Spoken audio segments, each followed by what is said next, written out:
our dogs of the week. This week there are, I think, we're just going to throw some names out here. We got more than 3 guys. There was a lot of great performances this weekend from a lot of individuals in games across college football. I got 3 guys on the same team. Yeah. So a lot of great performances. We're not going to limit ourselves to 3. I think we want to give the shine to where it is deserved. And this week, a lot of people deserve that spotlight. So I will start, and we can talk collectively as a group. But I think we discussed beforehand, collectively, we wanted to nominate both Ashton Jeanty and Diego Pavia for Dogs of the Week for their individual efforts and their games. I'll gloss over the games for each of them if you somehow didn't see them play. Probably more likely not to see Ashton Jeanty play, let's be honest. But if you didn't see Diego Pavia play, you missed out.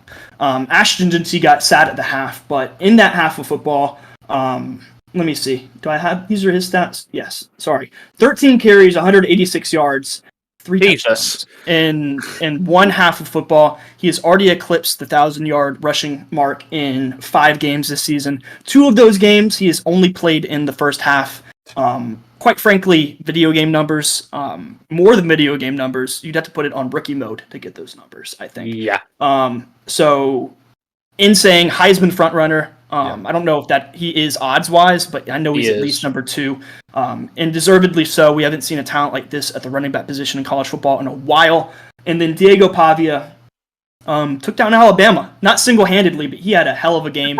Not only through the air, but on the ground. I think the play of the game, in my mind, that is seared into my brain was that 4th and 1 play call. I'd forget how much time was left. Play action, just bombed it down the middle to extend the lead.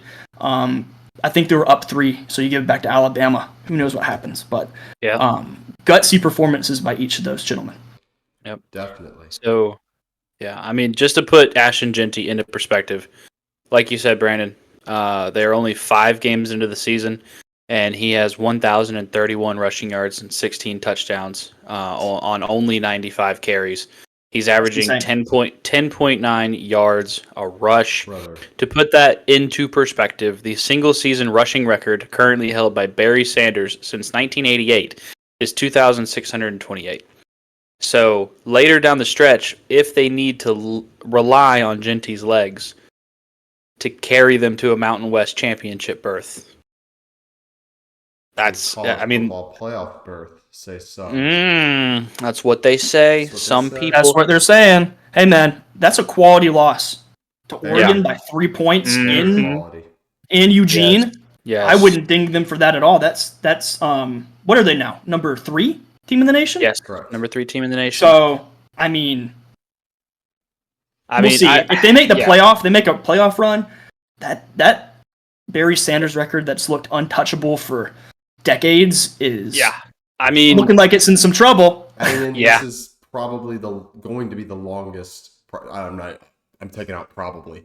This is the longest season in college football history.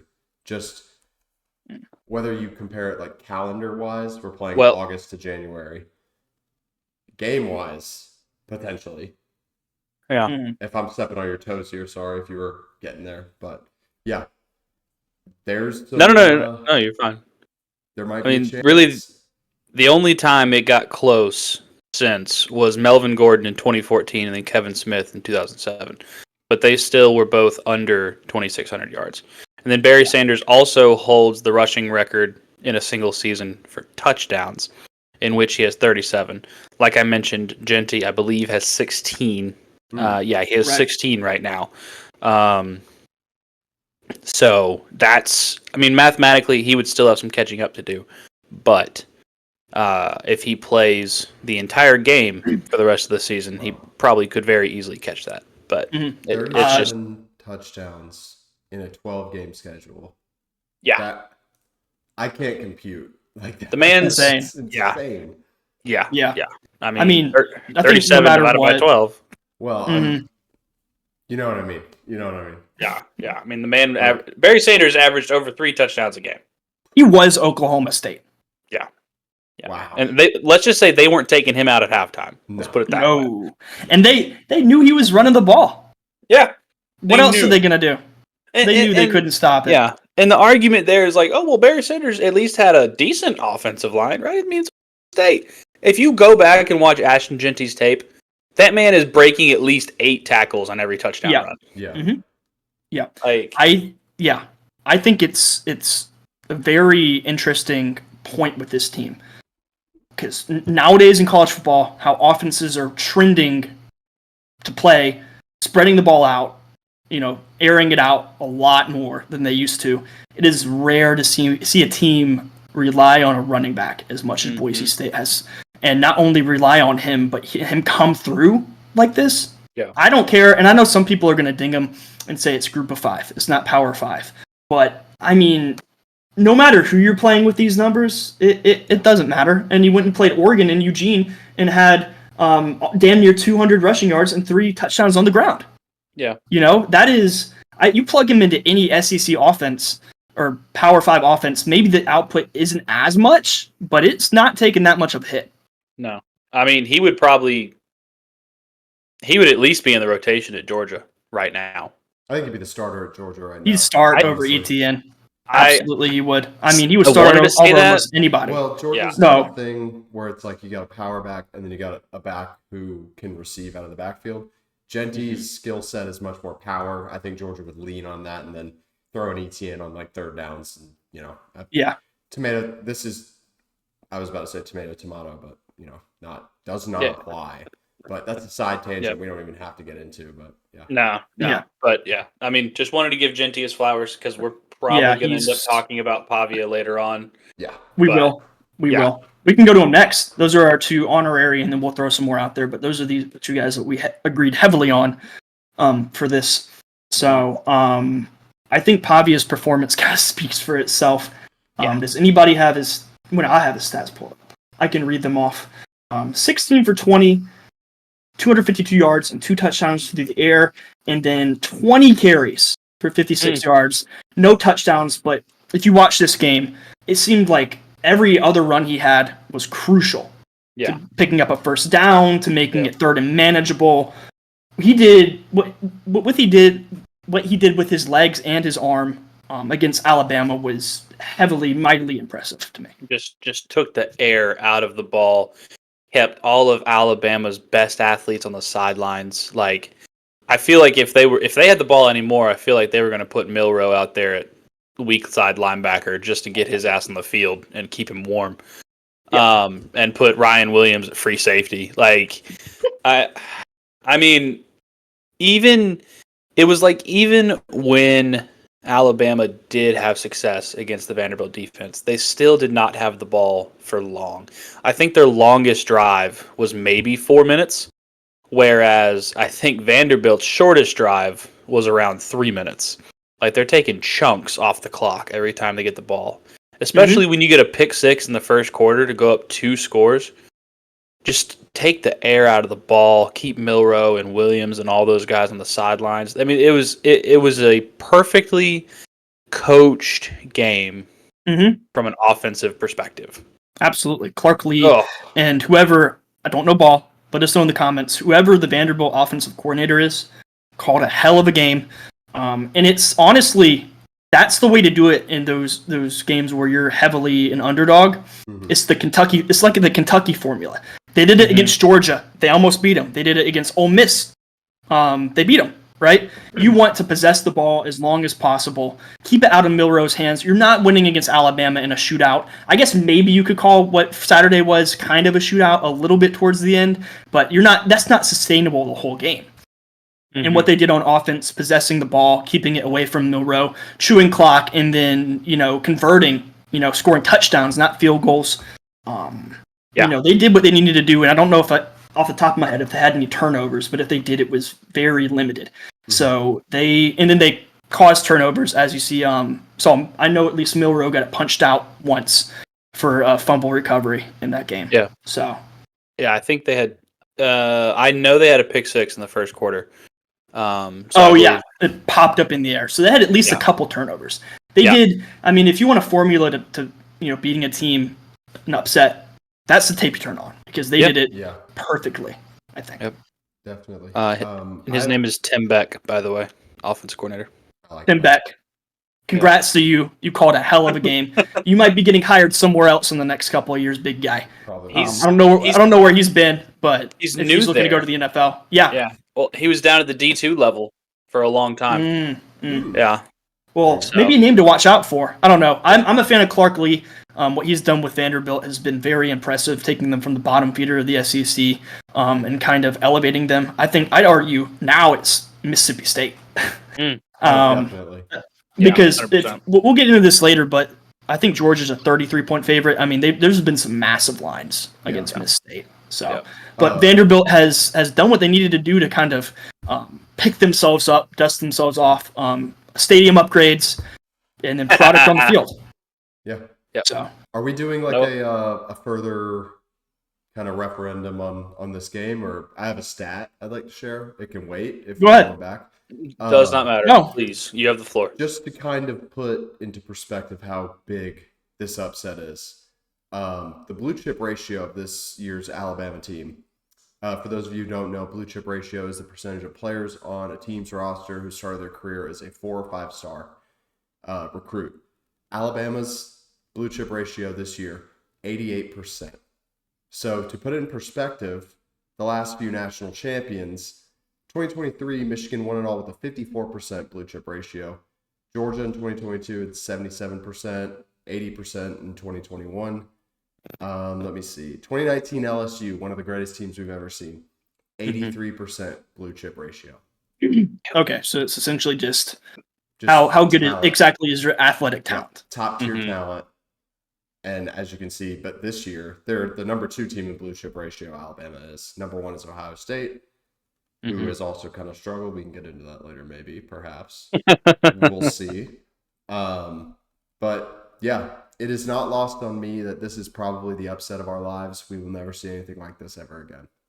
Yeah, I mean, Yeah, Lane, I like it. Lane Kiffin stopped mid-interview to watch this game. That shit was hilarious. I mean, just to put this into perspective, the current world population is hovering around 8.1 billion people. Mm-hmm. Wait, million? Yeah, billion people. True. The last time that Vanderbilt beat Alabama, it was at 4.7. Wow. Yeah. That's a statistic. That's a clip Yeah. right there, Drew. That Yeah. It's pretty insane. It was So, out in 1984. It was somewhere back in the mid 80s. I had the date, lost it, but I will say I've had a few comments on a video that I made. Short form wise, a few folks saying that the NIU, someone said it was funny. Someone said, oh, the NIU Georgia upset was better than this. And I'm like, first of all, they played Notre Dame. Second of all, I disagree with that statement. I think people who don't watch the SEC as much might not realize how much of a doormat Vanderbilt has been for years and years and years. I'm not discounting what NIU did. I'm saying Alabama is a hell of a lot better than Notre Dame. And for Vanderbilt to do that, even at home, their home field has been just like a vacation spot for opposing teams. Yeah. I mean, it's been pretty miserable, even to the point where Nick Saban had the clip from Pat McAfee where he's like, oh, the only place that isn't hard to play in the SEC is Vanderbilt. And I thought it was funny. Right after the game, that's the clip they show on the Jumbotron. Yep. As they're storming the field. So, well, I mean, preseason, if you put NIU and Vanderbilt on the field together at a neutral site, I'd be very curious to see what that spread would be. But yeah, we can all agree Alabama is much better than Notre Dame. Mm-hmm. So just by that math alone. Well, and being number one, and you went and did what you did against Georgia, at least in the first half. You bent them over, and then you let them come back, but you're still you dominated Georgia, who was number one in the nation, and then you take that spot, and then you promptly go and lose to Vanderbilt. So I think that's a bigger deal in the grand scheme of things. But both impressive upsets nonetheless.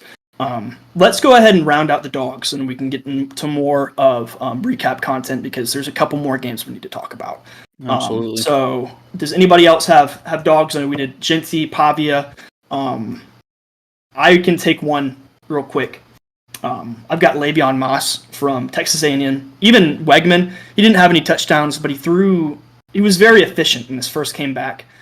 from injury, and A&M dominated Missouri. It wasn't even really that competitive. And then Le'Veon Moss had 12 carries for 138 yards and 3 touchdowns, and a Genty-esque stat line, 11 and a half yards per carry. That's insane. So, Yeah. very efficient day against Missouri, who's no slouch. Team. Like, wow. Yeah. Impressive.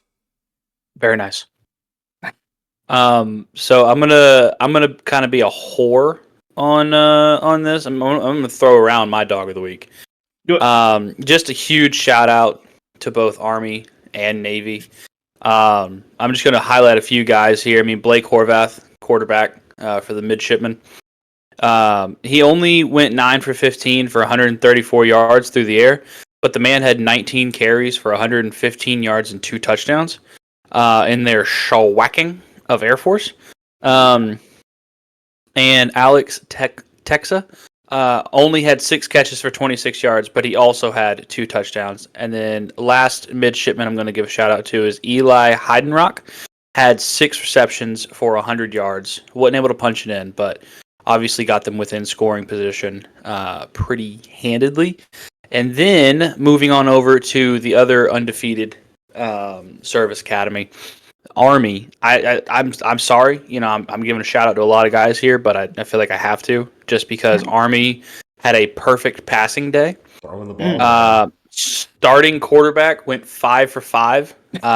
His name is Bryson Daly. Bryson Daly went 5 for 5 for 140 yards and 2 touchdowns. One of those was a long bomb too. I saw a highlight. That shit was awesome. So you're telling me almost half of his passes were touchdowns? Almost half of his passes were touchdowns, and then Insane.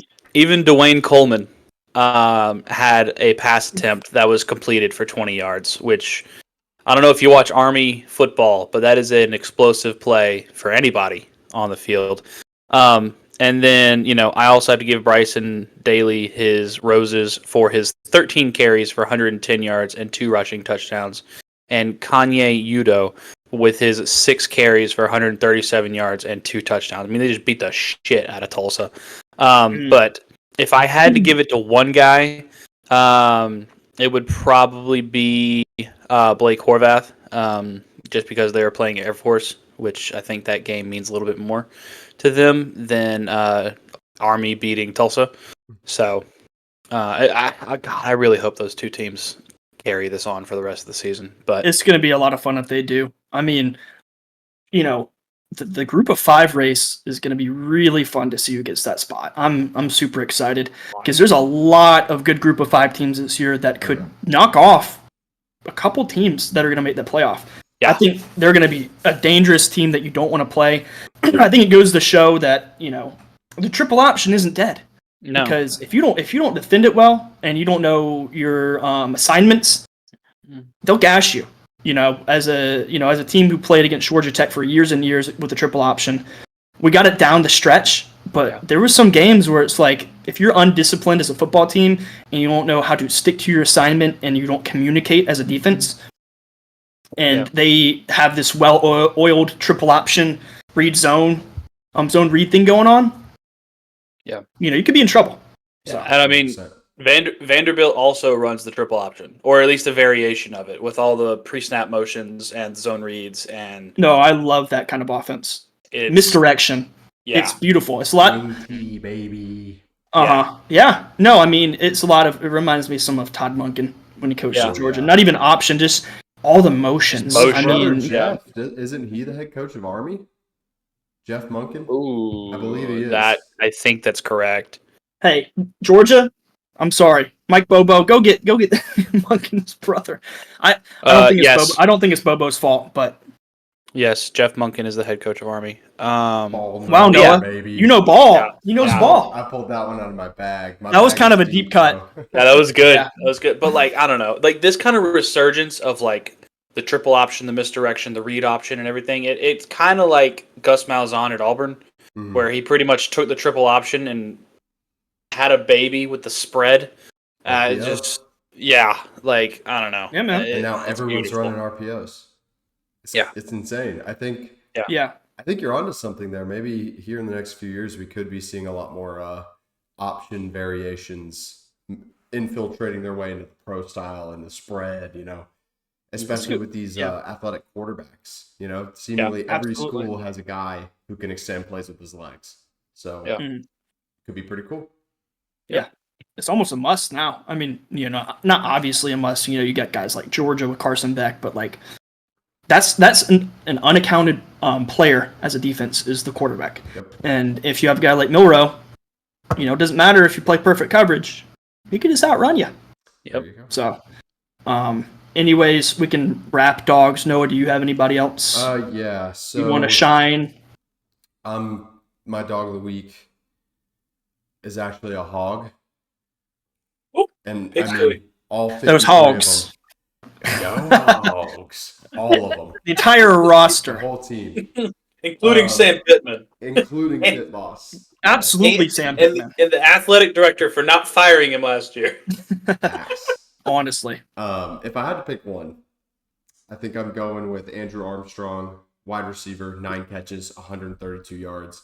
Didn't get in the end zone, but it was very much a slugfest kind of game. Yeah. Taylor Green also played one hell of a game, but couldn't finish after a dirty hit, in my opinion. I think it was a dirty hit. I don't know. It was kind of brutal. It really looked like he was diving right into his legs, honestly. I don't know. Tennessee. I know. I'm not here to comment on that. Maybe I make a TikTok about that it's just, in the morning. You mean the clean, upstanding organization that is the Tennessee Volunteers? Yeah. They would never. Hey, I'll go to bat for him. You just gotta give me my money in a McDonald's bag. I'll make a TikTok. Hey, now speaks good on your name. Or in a mustard bottle. That's true. Either or. But there's a couple Razorbacks for you. This game was a fucking slugfest. Yeah. Anything else on that? That's all I got for Arkansas. But no, man. Yeah. I think it's another example of just maybe not taking the air out of the ball like Vanderbilt did, but just whatever they saw in film during the week and made the adjustments and took the options away from Nico Assalamu Alaikum. Like, yeah, I don't know what they saw. I mean, I'm not going to consider myself a film watcher, but it's ridiculous. It's ridiculous because, I mean, going into this game, Tennessee's offense looked like one of the most unstoppable offenses in the country and probably one of the most unstoppable offenses that we've seen since Hendon Hooker. Looked like Hooker reincarnated with just the fast-paced, wide splits. But hey, Arkansas saw something. Tennessee still could run the ball. Dylan Sampson, 22 carries, 140 yards, and 2 touchdowns in the loss. They're built on the rushing attack, and I think that year with Hendon Hooker, everyone wanted to talk about Jalen Hyatt. Everyone wanted to talk about the flashy passing offense, but it's the running game that gets that started. And I think Nico's still kind of coming into his own. I mean, not me talking good on Tennessee, but like he's still young. He's not a bad player. Exactly. No, not a bad player. A lot of Not pressure for a young quarterback. I mean, Hendon Hooker, I believe, was like 26 when he was running that offense. Yeah. So there's a difference. Yeah, there's a big difference. Let's go ahead and wrap the Dogs, and then we're gonna.